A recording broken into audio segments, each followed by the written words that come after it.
¿Saben? En la historia de la guerra, a veces el arma más letal no es la más grande, sino la más inteligente.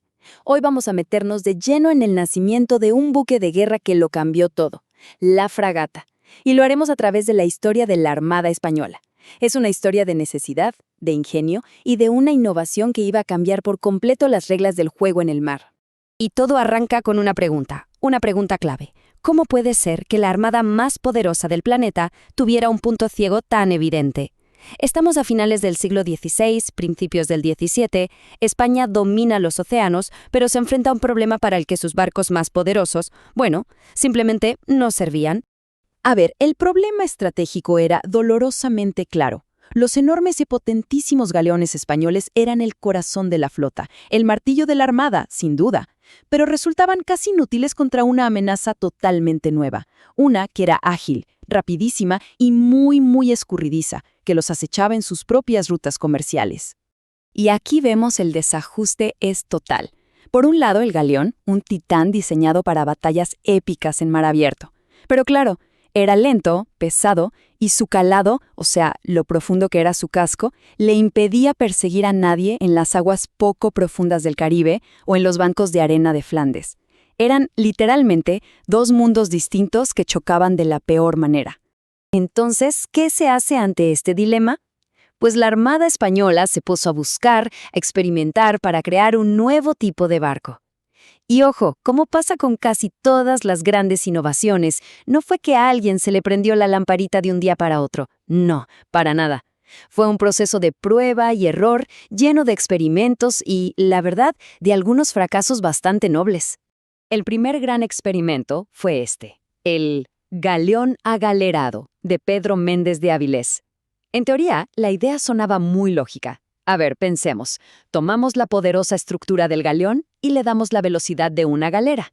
¿Cómo? Lo alargamos y le ponemos remos. Sencillo, ¿no? ¿Qué podría salir mal? Pues prácticamente todo. En la práctica, fue un fracaso. Sí, era más rápido. De eso no hay duda. Pero era tan inestable que las puertas de los cañones, su arma principal, quedaban peligrosamente cerca del agua. Con un poquito de oleaje, era imposible usarlas. Y bueno, un barco de guerra que no puede disparar, digamos que no es muy útil que digamos. Ok, siguiente intento, la Galisabra. Aquí la apuesta por el concepto híbrido fue todavía más fuerte. La idea era combinar la resistencia de la Sabra, una embarcación del norte de España, con la probada propulsión a remo de la galera mediterránea, una mezcla de dos mundos. Y aunque era ágil, el diseño se topó con otra pared. Para ganar esa velocidad y maniobrabilidad, tuvieron que sacrificarle demasiada potencia de fuego. O sea, podía cazar pequeños mercantes, sí, pero como dice la fuente, no tenía ninguna posibilidad contra un buque de guerra de verdad. Así que, la búsqueda continuaba. Y entonces, por un momento, pareció que por fin habían encontrado la respuesta: la fragata de La Habana. Este diseño fue muy aclamado, sobre todo por su increíble velocidad. Altos mandos como el duque de Medina Sidonia la describieron como los mejores navíos que he conocido. Daba la impresión de que ahora sí se había acabado la búsqueda. Pero, siempre hay un pero, ¿no? Había un fallo crítico, uno fatal. A pesar de su velocidad, su calado era demasiado profundo. Se hundía mucho en el agua, y eso la hacía completamente inútil para las operaciones costeras, para las que, irónicamente, fue diseñada. Así que, aunque tenía muchas virtudes, no podía cumplir con su misión principal. Otro noble fracaso a la lista. Y es justo aquí donde la historia da un giro espectacular. Todas las lecciones aprendidas de los fracasos anteriores estaban a punto de juntarse con una nueva pericia, en un lugar totalmente inesperado. Y de ahí iba a salir un avance revolucionario. Lo que es realmente fascinante es que la solución nació de la colaboración. Fíjense qué curioso. La Armada Española llevó a Flandes sus conceptos, toda su experiencia con las galeras de remo del Mediterráneo. Y allí, los constructores navales flamencos tomaron esa inspiración y, aplicando su propia maestría, crearon algo completamente nuevo y revolucionario. Y el resultado, bueno, fue brillante. La fragata de Dunkerque lo tenía todo. Era larga y estrecha, lo que le daba una velocidad excepcional.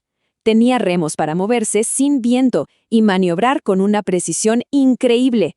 Llevaba suficiente artillería para ser letal.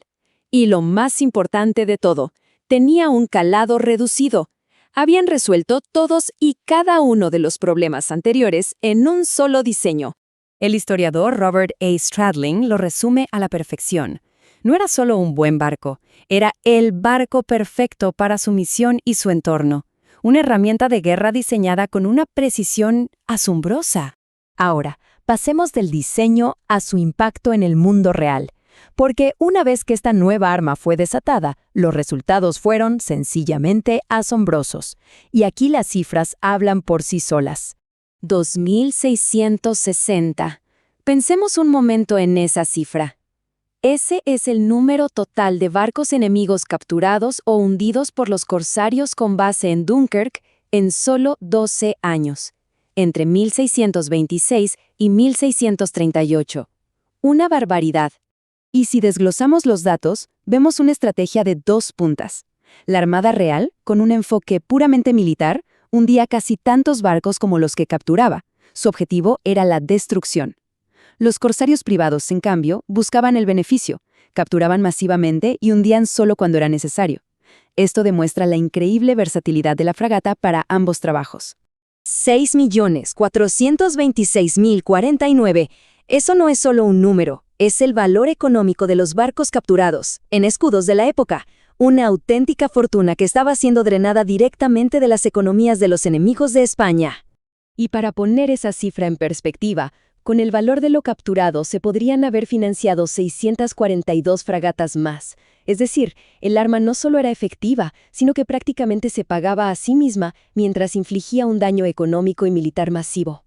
No hay mejor resumen que esta cita del historiador José Alcalá Zamora, que la llamó la máquina de corso más devastadora en términos relativos de todos los tiempos. Así de claro. Esta combinación de un barco revolucionario y una estrategia audaz creó la campaña de corso más destructiva de la historia. Y así cerramos, con una reflexión que va mucho más allá de los siglos. La historia de la fragata de Dunkerque no es solo sobre barcos, es una lección sobre cómo la incapacidad de adaptarse y sobre todo la subestimación de una nueva tecnología pueden tener consecuencias catastróficas. La pregunta que queda en el aire es, ¿cuál es el verdadero costo de no ver venir el futuro?